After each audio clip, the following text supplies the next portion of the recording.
Introducing the all-new Corolla. The goal of all this is to build a new prison so the people of Guam are protected outside those gates and to avoid federal receivership. Yes. McCready introduced his bill at a news conference at the prison back in July. The measure would build a new prison for the island. Essentially, it's a leaseback proposal that seeks investors who would put up the money to build the new facility. This bill doesn't put any money towards the debt ceiling of our government.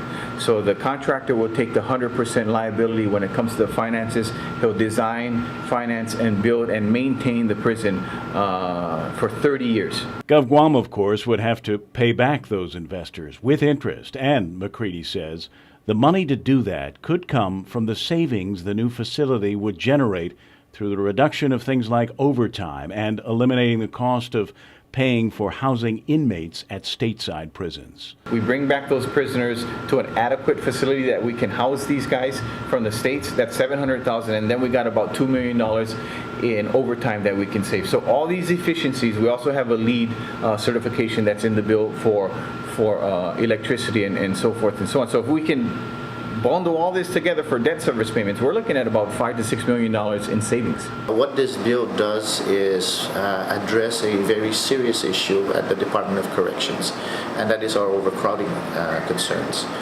The main facility itself is operating at 192% above its rated capacity.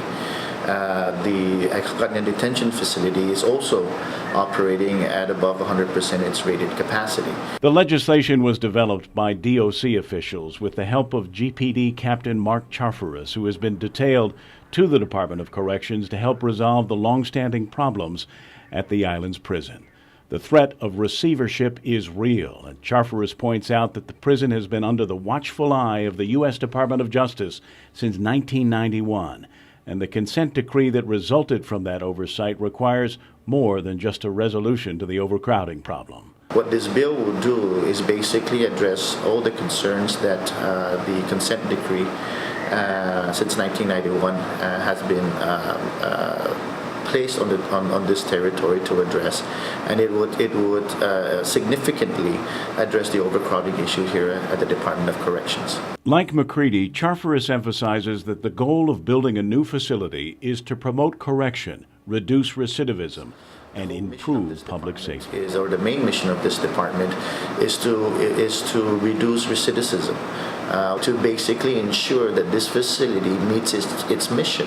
And the mission of this facility is to provide a secure facility to house individuals that have been incarcerated through the courts and to make sure that the community is safe. Kevin Kerrigan, PNC News.